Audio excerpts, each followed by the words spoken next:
नमस्कार, welcome back. आज session को आपण बहुत बहुत स्वागत। आज आम करवा yoga for anger control. Anger या राग सर्ट टेम्पर गोटे एमती जिनस ना बहुत गुड़े बीमारी नहीं आसे आम सहित अचानक रागी जा फल बहुत गुड़े बीमारी देखा जाए मध्य हार्ट अटैक और हार्ट स्ट्रोक आसबार संभावना बढ़ी जाए। इम्यूनिटी सिस्टम को डिक्रीज कर स्किन प्रॉब्लम देखा दिए। इनसोम्निया निद न आसबार प्रॉब्लम देखा जाए। राग अत्यधिक रागी जा फल निद आसे ना। हाई ब्लड प्रेशर हबार संभावना बढ़ी जाए। डाइजेस्टिव प्रॉब्लम देखा जाए। एंजाइटी एंड डिप्रेशन आसी जाए। स्ट्रेस तुरंत ही स्ट्रेस आम नहीं जाती। बहुत प्रकार इमोशन नेगेटिव इमोशन मन में चले और से भीतर चिंता करें रुहति फल भोक हुए ना। टाइम रे खाଇବା नहीं पारती ना। फल विभिन्न प्रकार रोग देखा जाए। Mainly negative emotion complication and pre existing health condition देखा जाए। तेणु राग को कंट्रोल करवा निहाती आवश्यक।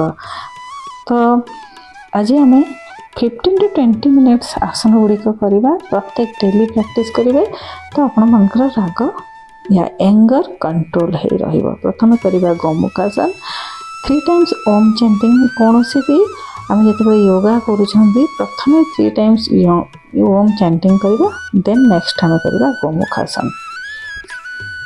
गोमुखासन करने गोटे नी उपर आउ गोटे नी को फोल्ड कर रखा आम। देन बैक साइड रे हमर स्पाइन इरेक्ट रहिबो, गर्दन सीधा रहिबो। Normally inhale and exhale back side right hand को ऊपर को उठाई बैक साइड को नवा एवं लेफ्ट साइड को एल्बो को फोल्ड करी हमें टच करवा। दुई हाथ को दुई पाम को टच करवा। एतिकी पर्यंत आम हाथ टच कर परबा से पर्यंत करवा एवं किछि समय पोजीशन रहबा। नेक्स्ट आसन हमर मत्स्यासन।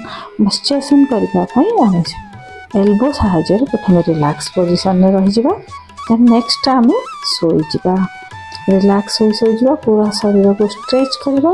नेक्स्ट देन दुई पाम आम हिप्स तले रखा। दुई हिप्स तले दुई पाम रखा एवं एल्बोर सहायता रे दुई शोल्डर को ऊपर को उठाइबा। चेस्ट रीजन को ऊपर को उठाइबा।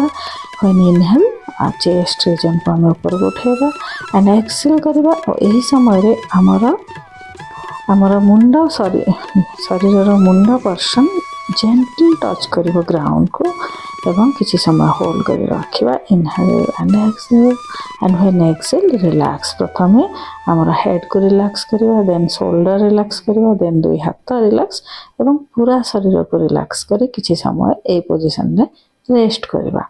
मत्स्यासन आपण 3 ରୁ 4 थर रिपीटेडली करेंगे। नेक्स्ट आम करवा बालासन। यही आसन को आम 3 टाइम्स रिपीटेडली करवा। तो प्रथम वज्रासन में बस एवं दुई हाथ को स्ट्रेट ऊपर उठाइबा। इनहेल एंड गो डाउन तल को जावा। आमर फोरहेड को तल ग्राउंड रे टच करवा। दुई हाथ को रिलैक्स करवा एवं किछि समय पोजीशन में रहिबा। स्पाइन इरेक्ट रहिबो। आमर कमर रो ऊपर अंश को आम तल को झुकाइबा एंड रिलैक्स करवा। Inhale and exhale. Inhale and exhale. When exhale, relax. Back to pose. Repeat 3 to 4 times.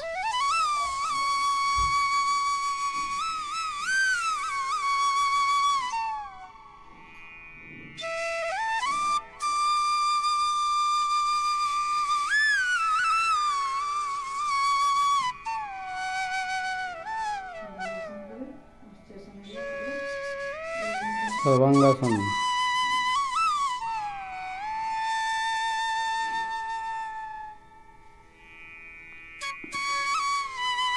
Next आसन सर्वांगासन।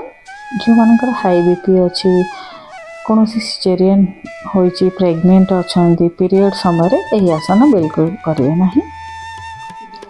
या तो कफ कोल्ड फीवर होती तो देह जदि खराब अच्छे तो यही आसन को करेंगे ना। सुस्थ हो सारा पर यह आसन करवा उचित। एवं आम शोल्डर स्टैंड या सर्वांगासन करवा। दुई हाथर सहायता फुल बॉडी ऊपर पर्सन को ऊपर को उठाइबा। दुई गोड़ को स्ट्रेट रखिबा एवं यदि विघ्नस तो कौन बेड्र सहायता ने बेड ऊपर गोड़ थई पारंती।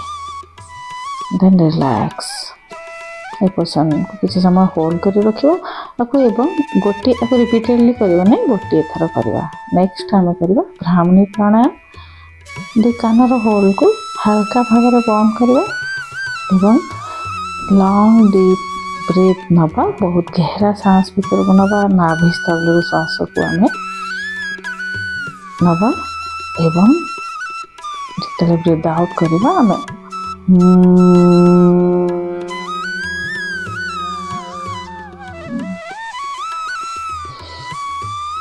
breathe in, when breathe out, chant.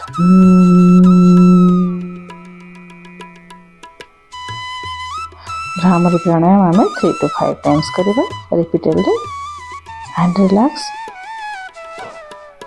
Spine erect, गर्दन सीधा रखिए, मेरुदंड हाड़ सीधा रखिए। पद्मासन, सरल सुखासन किंबा अर्ध पद्मासन में बसी पारे आपण माने। एबे कपालभाति करिवे। कपालभाति प्राणायाम वेरी सिंपल इजी एंड आमर राग को कंट्रोल करे, वेट लॉस मध्य करे थाए। तो ब्रीथ इन शॉर्ट ब्रीथ नबा, जेते ब्रीथ आउट करबा आमर स्टमक रीजन को ऊपर को उठाइबा। फोर्सफुली ब्रीथ आउट करबा।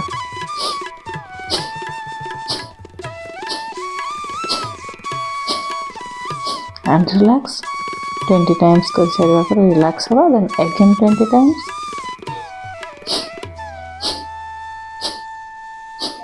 Then third round again 20 times. 3 round करबा 20 20 20। देन एबे हमें दुई हाथ रे हमें लेफ्ट हैंड रे चिन मुद्रा करबा एंड राइट हैंड रे हमें दुई उंगली रखिबा आईब्रो रो मझी रे। नाड़ी शोधन प्राणायाम करबा। राइट नोस्ट्रल रे निश्वास नबा, लेफ्ट रे बाहर करबा एवं लेफ्ट रे निश्वास नै लाइट रे बाहर करना है।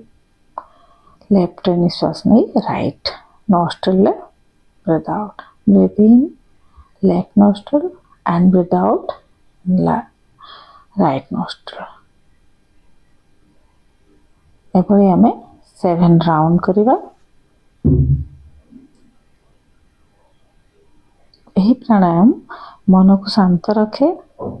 नेगेटिविटी मन रे नेगेटिविटी को श्वास माध्यम रे बाहर कराए थाए। शरीर रे टॉक्सिन को मध्य श्वास माध्यम रे बाहर कराए दे तो हमें शांत हो जाते। नेक्स्ट प्राणायाम हम करबा योगिक ब्रीथ नबा। फुल योगिक ब्रीथ। एक deep breath in and out 3 to 5 times करबा।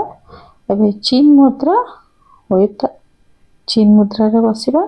दुई हाथ रे चिन मुद्रा बनाइबा एवं लॉन्ग डीप ब्रीथ नबा एंड स्लोली ब्रीथ आउट। मन रखिथिबे जेतिकी लंबा गहरा सांस भीतर को नेबे ताठो अधिक श्वास धीरे धीरे बाहर को छाड़िबे। याको कहा जाए योगिक ब्रीथ। 5 to 7 योगिक ब्रीथ नबा चिन मुद्रा सहित एंड रिलैक्स करबा। नॉर्मल दुई हाथ को सीधा कर दबा। एबे हमें महामुद्रा करबा। महामुद्रा रे किछि समय हमें नॉर्मल गहरा सांस भीतर को नबा एंड आउट। 5 to 7 गहरा सांस अंदर एंड बाहर। Breathe in slowly and breathe out. Breathe in and breathe out. एबे हमें शवासन रे लेटी जिबा। शरीर रे विभिन्न अंग प्रत्यंग रे वाइब्रेशन को ढीला छाड़ी दवा एवं ता प्रति ध्यान दवा। श्वास ऊपर ध्यान रखिबा। किछि भी मन रे आसुथिबा चिंता इमोशन को आसबा पाइन दबा एवं रिलैक्स भाव में सोई जिबा। ध्यान रहिबा हमर श्वास ऊपर। किछि समय शवासन रे रिलैक्स होई ରହିବା।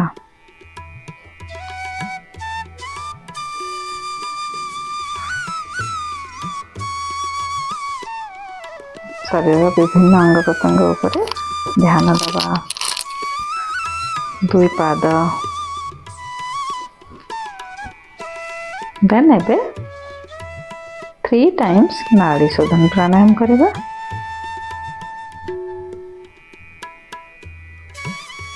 ଦେନ୍ ଆଜିର ସେସନକୁ ଏଠି ଏଣ୍ଡ କରିବା। ନାଡି ଶୋଧନ ପ୍ରାଣାୟାମ କମ୍ପ୍ଲିଟ୍ 3 ରାଉଣ୍ଡ ପରେ ଆଜିର ସେସନକୁ ଏଣ୍ଡ କରିବେ। ଚ୍ୟାନେଲରେ ନୂଆ ଅଛନ୍ତି ତ ସବସ୍କ୍ରାଇବ୍ କରିଦେବେ, ପାଖରେ ଥିବା ବେଲ୍ ଆଇକନକୁ ପ୍ରେସ୍ କରିଦେବେ। ଏମିତି ନିଉ ଭିଡ଼ିଓ ନୋଟିଫିକେସନ୍ ଆପଣମାନଙ୍କ ପାଖରେ ପହଞ୍ଚିବ। Stay healthy and stay happy. ମୋ ସହିତ ଯୋଡ଼ି ରହିବା ପାଇଁ ଚ୍ୟାନେଲକୁ ସବସ୍କ୍ରାଇବ୍ କରିବା ଭୁଲିବେ।